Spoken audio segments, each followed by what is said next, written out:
the fallen angelic beings. Fallen angelic beings are behind all these organizations.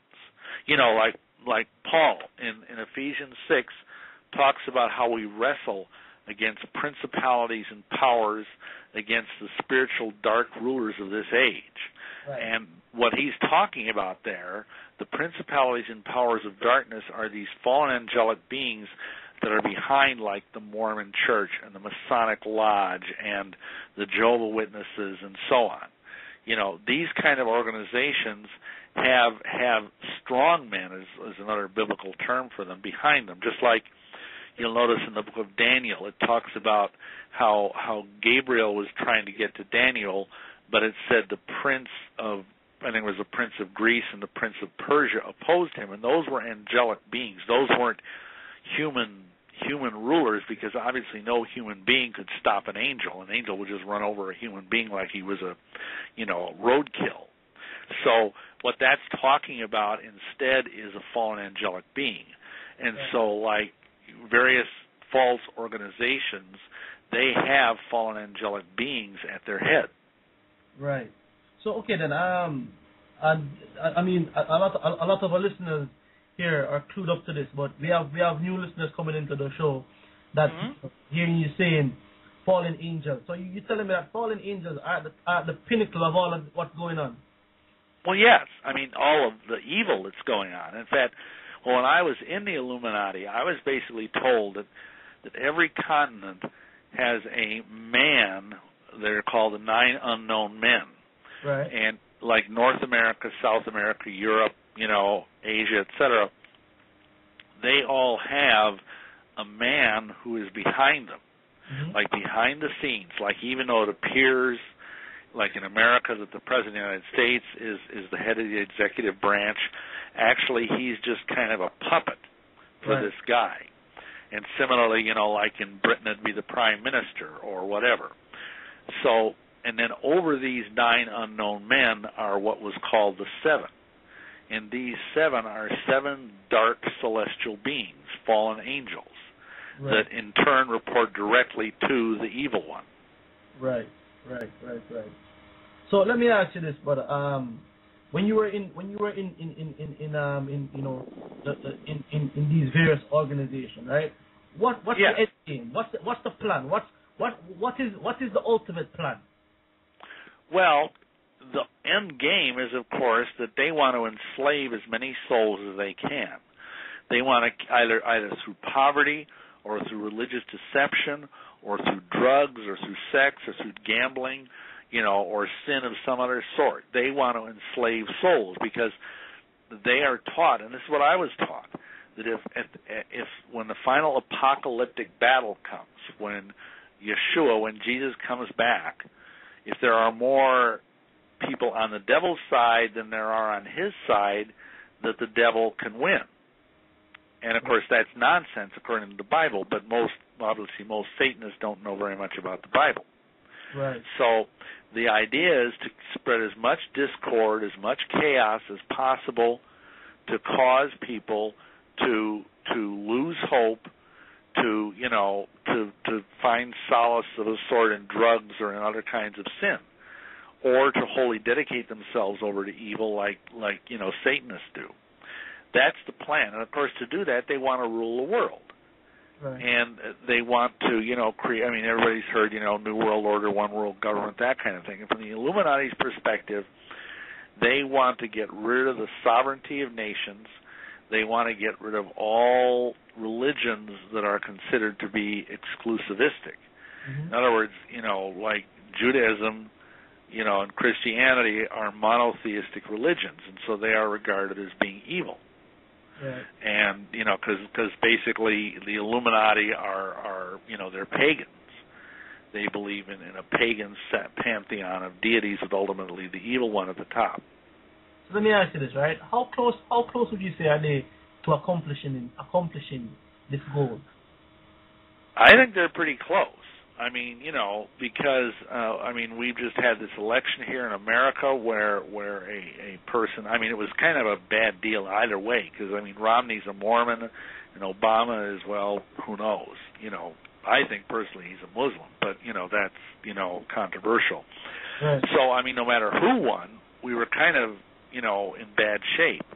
Right. But at least Romney was not quite so socialistic, and so I think with that happening and with the economic thing the way it is, I mean the fact that America is teetering on the brink of financial chaos, and of course parts of Europe like Greece and whatnot are already in a mess totally. I mean, this is the kind of stuff that they feed off of, literally. The Illuminati feed, not I mean literally cannibalistic, although that's going to happen, but they literally, the energy, the terror, the fear, the rage, the anger, like when you see people demonstrating in the streets, whether they're, in Greece and they're people just wanting, their benefits back, or whether they're Muslims that are mad about, some slight to their prophet, whatever. I mean, the Illuminati feed on that dark energy. They love it. They just drink it up like if you will, a vampire drinks up blood. Right. All right. At this minute, I'm going to bring in Elder Rakai. Elder Rakai, are you there? Yes, I'm here. How are you, sir? I'm doing pretty well. Okay. My name is Elder Rakai Sharp from the Gathering of Christ, and of course, I sat back and I definitely have a few questions on the lines of what you were speaking of today. One question I would like, and just going down the line, we had a Wiccan on a few weeks ago, and he was convinced that he was doing no wrong, that it was white magic and there was no such thing as Satan, and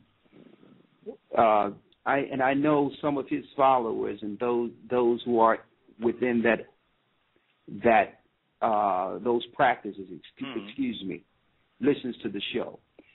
Sure. How would you bridge that gap coming from the same practices? How would you bridge that gap to that person today and say, well, okay, this is how I can show you in a way you can see that witchcraft is evil? Well, I would just tell them, basically that, I'm not saying that, for example, witches are, knowingly worshiping the devil. I'm certainly not saying that, and I've tried to make that very clear. But what I am saying is that if you're not worshiping the one true and living Yahuwah, the deity of Abraham, Isaac, and Jacob, then you are worshiping a false god, whether that's a goddess, that's a moon goddess like Diana or Aradia or whatever, or whether you're worshiping a horn god like Hearn or Cernunnos.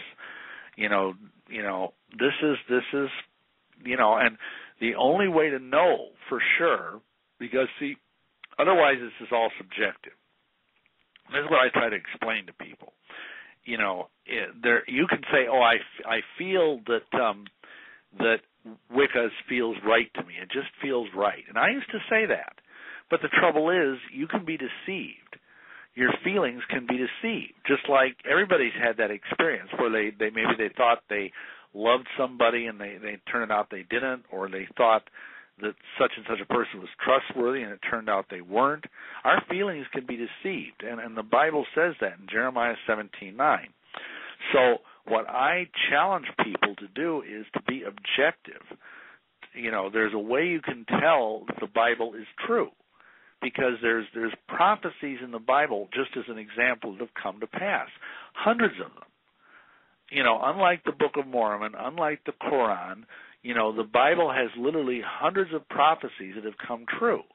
And the odds against, like I think, even Yeshua, Jesus, when he died on the cross that day, he fulfilled something like 38 prophecies, specific prophecies that were given centuries earlier. And a lot of the things that happened to him were totally beyond his control. They weren't things he could have arranged, And that's scientific, because if you see someone or a book that is written by an intelligence that can see into the future, that's a good definition of the creator of the universe. And Wicca has nothing like that. Wicca has no divine revelation whatsoever. And they say, oh, well, we don't need them.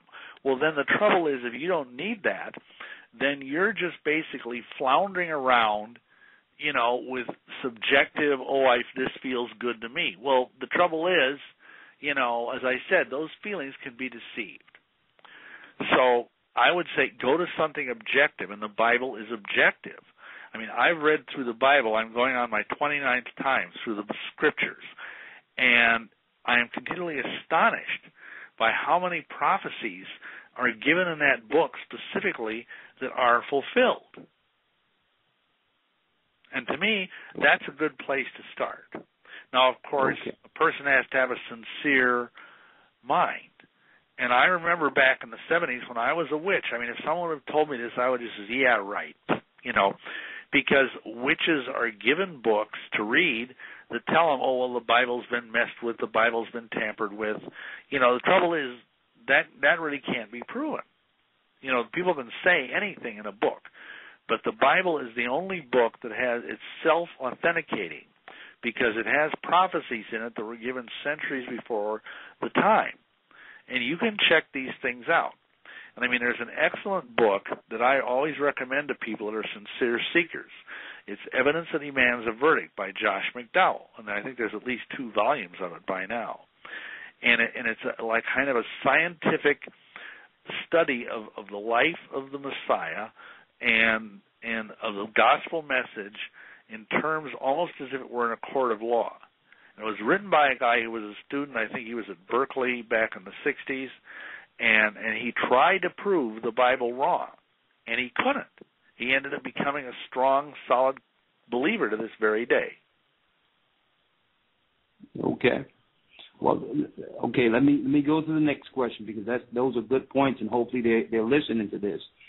One point we laid down for the brother that was on the show is he was so convinced.